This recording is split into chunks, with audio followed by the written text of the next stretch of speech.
Chapter 20. Back to School. I was anxious to see Mother and little Rose. Freeman's burg was only 7 locks away.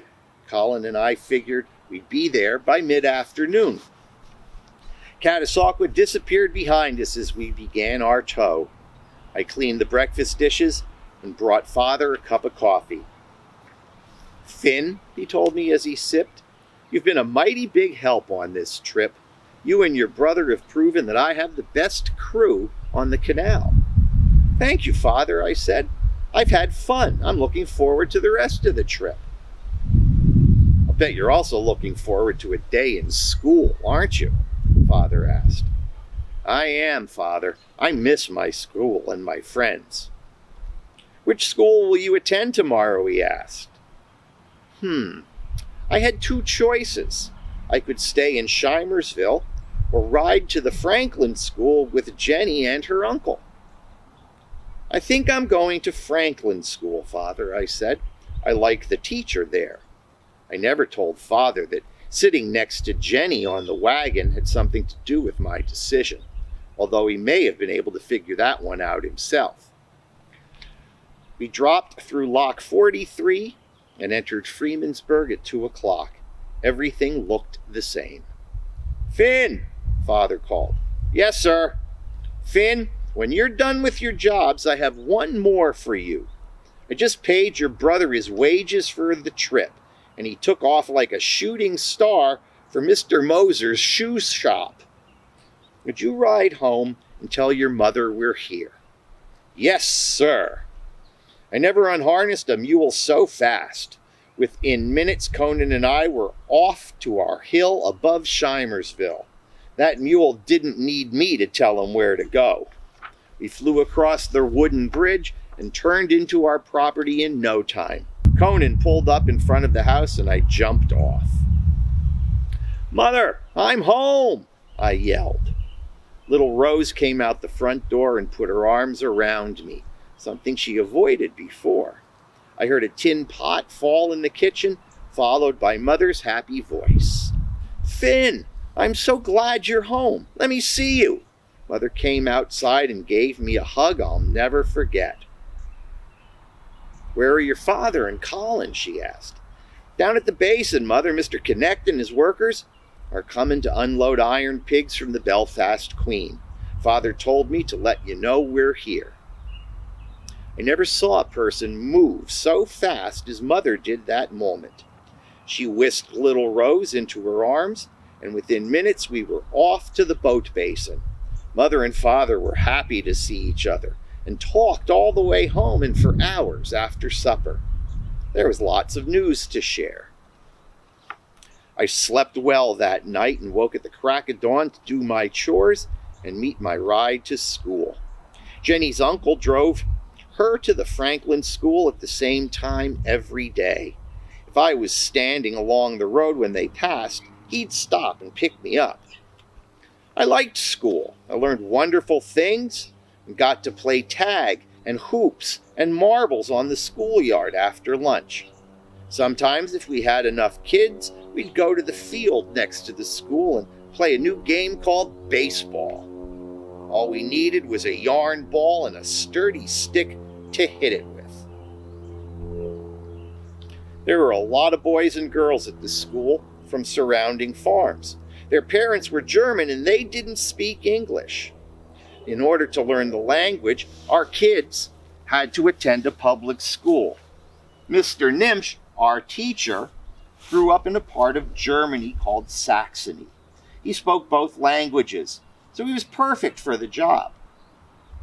When he was teaching a lesson in German, kids like me who spoke English read books or did homework.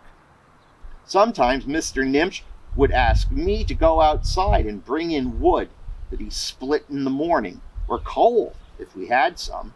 Either fuel burned in the potbelly stove that heated the school.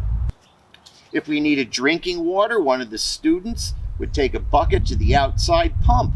Sometimes in winter, when the pump froze up, we'd collect snow or ice and melt it on the stove.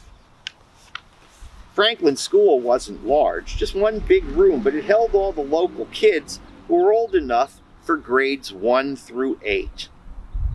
It was made of stone and wood and had 5 sides. Some schools had large bells to call students inside for lessons. Franklin's school didn't have one, so Mr. Nimch brought a large handbell that he rang in the morning and after lunch.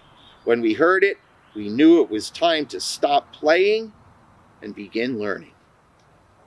There weren't enough desks, so some of the little kids shared. The seats were long enough for 2 first or second graders, or even third graders if they were skinny. The top of each desk had a hole for an inkwell. Since paper was so scarce and expensive, we did most of our lessons on slate boards. We shared small ones at our desks, or stood and wrote on big boards attached to the walls. We wrote with slate pencils, but for handwriting journals and lessons, Mr. Nimch gave us paper and ink and a pen made from a goose or turkey quill. It was fun making fancy letters with ink. Every day started with the Lord's Prayer and a Bible reading. Kids who were talking or not paying attention got a good tap on the shoulder from Mr. Nimch's switch. He had a favorite tree at the edge of the schoolyard that supplied them. Sometimes kids got switched a second time at home if they had a brother or sister in school who was a tattletale. Mr. Nimch had a big dictionary on his desk. If someone didn't know what a certain word meant, he would tell them to visit the dictionary. If they didn't know how to use the dictionary, they received an individual lesson. Knowing what words mean and how to spell them are the keys to good reading, he was fond of saying. The dictionary is your friend. While there was only one dictionary, we had other books to use in school or at home, if we took good care of them. My favorites were the McGuffey spelling and reading books and McNally's geography. It introduced me to so many places around the world. Mr. Nimch allowed the other kids, the older kids, to borrow some of his personal books. Colin enjoyed reading Moby Dick, even though it took him a long time. He said it was a great adventure about a ship captain named Ahab and his quest to find a white whale.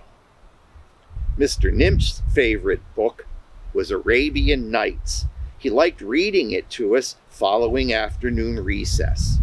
The German kids couldn't understand everything, but heaven help their shoulders if they fell asleep while Mr. Nimch was reciting. There were stories in the book about a boy named Ali Baba, a sailor named Sinbad, and a boy named Aladdin, who flew magic carpets and talked to a genie who lived in a magical lamp. He never got tired of listening. A lot of us kids around Shimersville and Freemansburg couldn't get to school because, well, we were needed on the farm or a canal. I was one of those kids, but I read books both at home and aboard the Belfast Queen and kept up with my assignments. When the canal froze and was shut down around Thanksgiving, I went to school every day, unless the snow was well above my knees. I knew Mr. Nimch would be there to teach anyone who arrived. My day at Franklin School was almost over. The sun was dipping, and soon Jenny's uncle would arrive with his wagon. The third grade arithmetic lesson was almost over. They spent their whole year working with the numbers 1 to 12.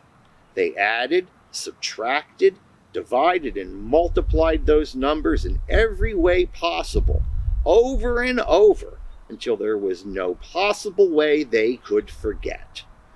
I remember doing that. It's probably why my head had all the answers whenever I had to calculate something. Mr. Nimch closed his lesson book at 3:30 and told us to enjoy our evening. Jenny's uncle took us back to Shimersville on Apple Butter Road. On the way, we passed wagon after wagon loaded with fruits and vegetables and hay. Jenny's uncle stopped his horse in front of our property, and I jumped from the wagon. "I'll see you another day, Jenny," I told my friend. Father and I are delivering fruits and vegetables to Easton tomorrow. I probably won't be back in school for another week." "That's all right, Finn," Jenny replied. "I know your father needs you on the boat. My father says he's becoming a fine boat captain. I'll help you with the lessons you miss." Jenny's uncle snapped the horse's reins. I waved goodbye, and the wagon disappeared around the bend. I knew I would see her another day.